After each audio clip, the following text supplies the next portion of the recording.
Hey, folks, it's Marvin Cash, the host of The Articulate Fly, and we're back with another Casting Angles with Mac Brown. Mac, how are you? I'm doing great. How are you doing, Marvin? As always, I'm just trying to stay out of trouble. Well, that's a good thing. Yeah, you live a little bit longer. You may not have as much fun, but, it's kind of funny. We were talking before we started recording, and we wanted to talk a little bit about streamers on this episode of Casting Angles.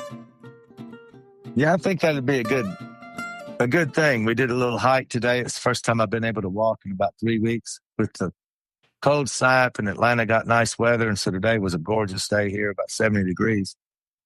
I thought, well, we did a streamer talk at the end of the program, and driving back home, it just brought back a lot of memories of when my kids were little and how we got them started in the whole game of fly fishing and fly casting and all that. And then I thought, well, you just went to Michigan. So tell me something about Michigan, what you learned with all the streamer gathering. Yeah, I tell you, it's a pretty amazing event. So it was the third year that the folks at Schultz Outfitters have put on Bob in the Hood, and I've gone for the last 2 years. And it's really, it's a who's who of everybody who's kind of what I would call in the predator fly game. And it attracts, it's sort of like Woodstock for those guys. And so guys, chasing steelhead, massive brown trout, smallmouth, muskie, striper, shoal bass, everything. And so it's a really unique thing. And the guys at Schultz Outfitter, Schultze's got a great team. They just put on a phenomenal event. So, there's a pre-party get together Friday night at the shop, and Charlie Craven did a demo. And then all day Saturday, you get to basically their 35 tires. And you get to basically literally sit in front of them, just like if you were, at like the fly tying symposium. You can have long conversations with these tires about what they're doing and what the techniques are, and their demos back to the shop on that day. And then Sunday's a classroom day for people to take classes from, Charlie, Blaine, Doug McKnight, Chris Willen. Just tons of people that are really, on the cutting edge of kind of what people are doing on the water, I call them angler tires. Right. That sounds like a great time. Yeah, it was good. And I'm a little bit tired. I took the last flight back from Detroit last night, so I didn't get home till midnight. So I'm still kind of digging out a little bit, but I'm going to make it. Well, I was so tired when I drove back from Atlanta. We got here about 7:30, and I fell asleep right after I got, put the stuff back in the tying room, suitcases and stuff, and I fell asleep. So I was pretty worn out because we worked Thursday to Sunday night, and the talk that we did on streamers was kind of what gave me the idea, since you were up there around all these predator flies. And I was talking more about the stuff I grew up fishing as a kid, as a young kid in like the 70s, early 70s, the stuff my granddaddy would have been fishing, with the early origination of like the patterns that were common to our generation as a kid. And so, that's what I fished a lot as a kid. So I still talk about those and where they came from and who invented them, and more for trout, the predator flies, we'll start talking about a lot of other larger species. I never really pursued those as much as a kid because I was mostly always going after trout. Bass too, but like sculpins and woolly boogers and things like that. We did a lot of that. For brook trout, we threw a lot of black ghosts as a kid, and Mickey fins and dace and all those kind of, black nose dace and the streamers that were common to that time period. But, yeah, I thought that'd be a good talk just because when my kids were small, we always think nowadays, a bobber's a good gateway for fly fishing, lobbing something 10 feet over the side of the boat to get people hooked. Then I think to myself, well, what about tight line?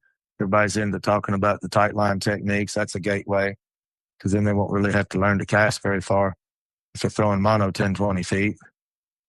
And I just remember really well as the kids, because I'm on the water a lot as a guide and running schools, that when they were really small, like 3 and 4 years old, Marvin, I thought, you just pay attention, and like they got a DH and there's stocking fresh fish. Take a kid up there with a little streamer, short leader, 3 feet, and just have them swing it just a few feet downstream, 10 feet below, and you're just netting fish the whole afternoon until the fish get wise a week or two later. It's a great way to get people started into fly fishing, I think, as far as activity. And those were just the simple patterns, I was talking about just now. So, everybody kind of forgets the streamer is kind of a gateway. You don't have to cast far, little short cast, swing it, and you get a lot of nice fish pretty quick. So I thought that'd be a good talk for like since we have a lot of DH programs here in North Carolina.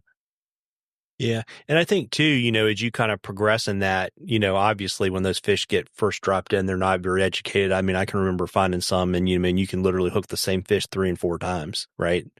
Um, but I would say, you know, kind of moving through that, you know, one of the great things is there's actually a lot you can really learn about line control fishing, you know, small streamers like woolly boogers for trout. It's almost like learning how to fish soft hackles in terms of, you know, how to swing to get profile, how to speed the fly up, how to slow the fly down. And if you know, if you fish with, you know, let's just say you fish with a white woolly booger that you can see, you can really learn a lot about what your line manipulation is doing in relation to your fly.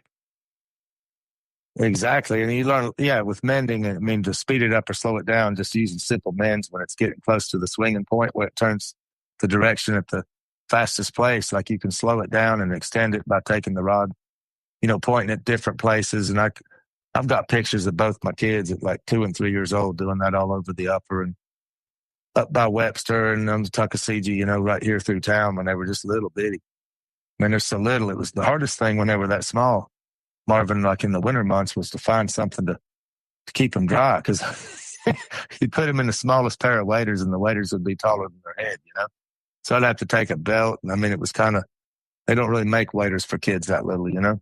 Yeah, but I mean, it's an amazing thing. I mean, you know, because if you sit back and you kind of read the water and if you're fishing, you know, a downstream swing and you say, you know, you want to basically fish, you know, in front of a rock or a trough and you basically throw that downstream mend in the line right when you want that fly to show profile and accelerate, it'll zip right in front of that rock or through that pool and usually trigger that reaction bite. Oh, yeah. Yeah. And that's the fun part.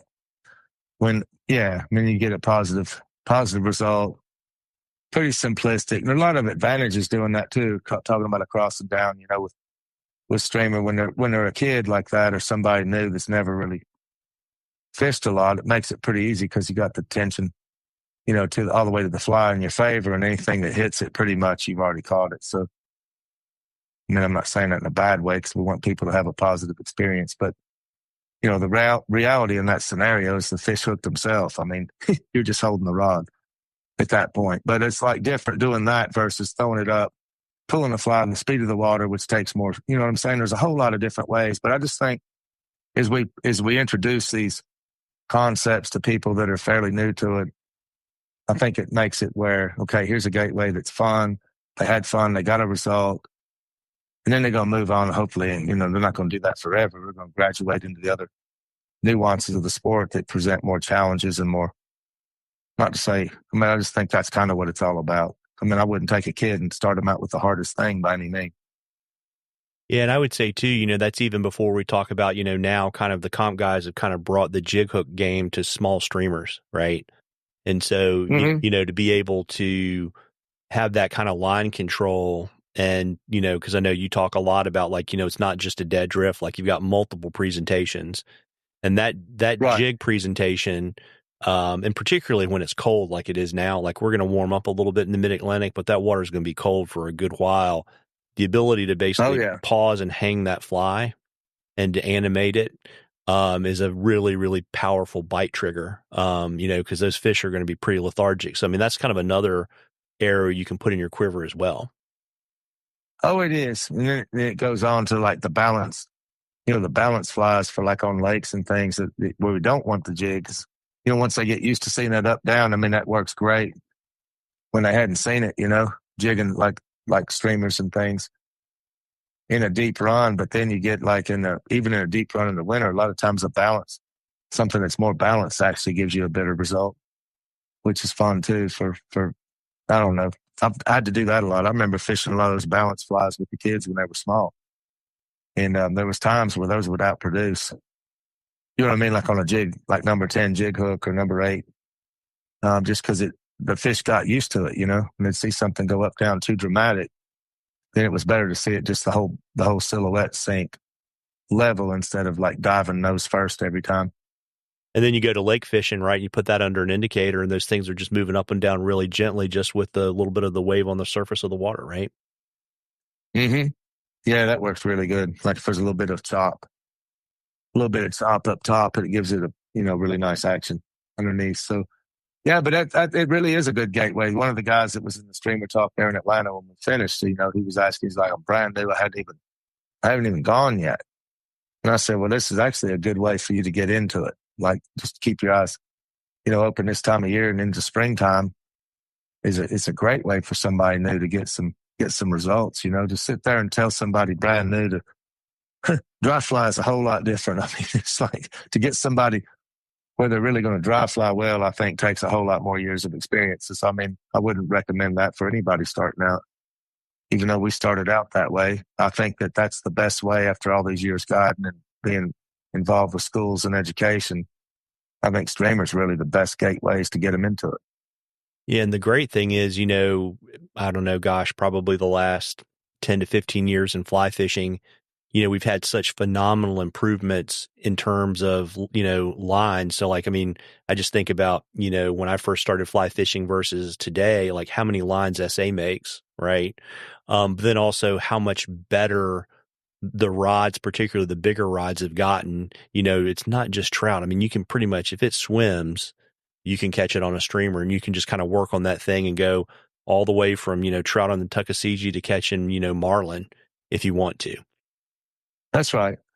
No, that's true. The lines have really come a long ways, with throwing these different setups as well for streamers. And, yeah, it's definitely it's a fun way to fish. I mean, I still enjoy it a lot still. I mean, if it's the right scenario, it's the fastest way to put fish up. I mean, it really is. I mean, there's times where it is the fastest way. I remember one of the times, I wasn't going to say this, but it just came to me. But one of the times in the Rumble where they used to put all the fish in, the week before the tournament in Cherokee, and, people would take off and they'd be nymphing and trying all these different things. But if you had like a lot of big 58 centimeter fish in a run, you could hook them one after the other, just boom, boom, boom, and be done in 10 minutes on a streamer.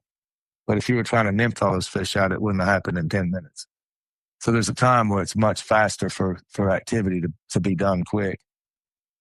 You know what I mean? And land a bunch of nice fish really quick, because that's the scenario we're talking about. When they're new like that, it's definitely the best time to put somebody in there that hasn't done it before.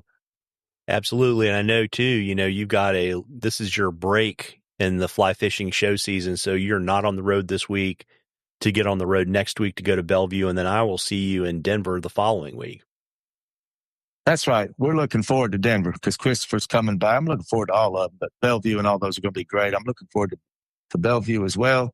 I saw Travis Johnson's going to be there.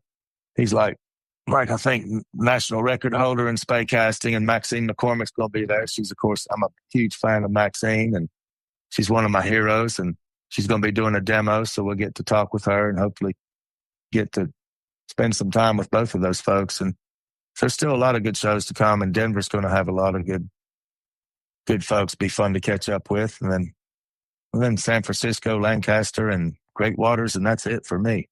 So I'm glad to be off for a week, Marvin. I'm really tired after yesterday when I got in. I could tell I was fatigued. Yeah, I can imagine. I mean, I'm tired from getting back so late last night from Michigan as well. And, I'm excited too for Denver. I've got, 2 talks there. Doing one talk that I do basically taking people through, trout through the seasons and basically how to approach, all 4 seasons on the water. And then I've got another one, Mac, I'm a nut about process. So I've got another talk, to kind of help people, come up with a process to be more successful in the water. So I'm excited to see, folks out there and to offer those presentations.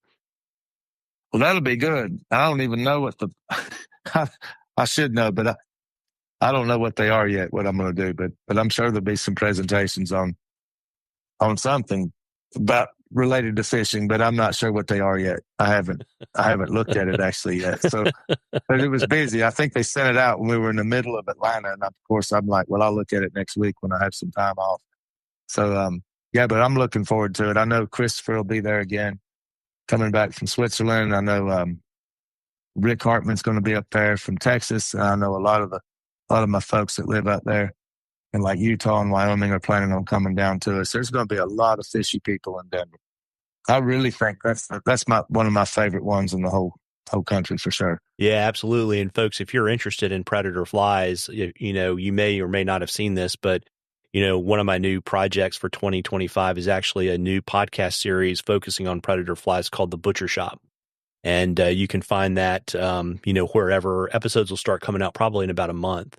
And I'm super excited. I think, the first 3 guests are Blaine Chocolate, Russ Madden, and Tommy Lynch. But, go subscribe wherever you get your podcasts. There's a teaser episode out there so that you're ready to go when the first episode drops. And, Mac, why don't you let folks know where folks can find you? Because you won't be teaching at the shows, forever, and you'll be back home and you'll be guiding and doing schools. Well, the best one, like, you can email us at either flyfishing.school, which is a 5-day classes we offer, and it talks about all the dates and things for that and how to get enrolled. We opened enrollment for that a couple of weeks ago, and then Mac Brown Fly Fish is my other website, so that's the same names on Instagram, and they're on Facebook as well, so they can reach me off of any one of those.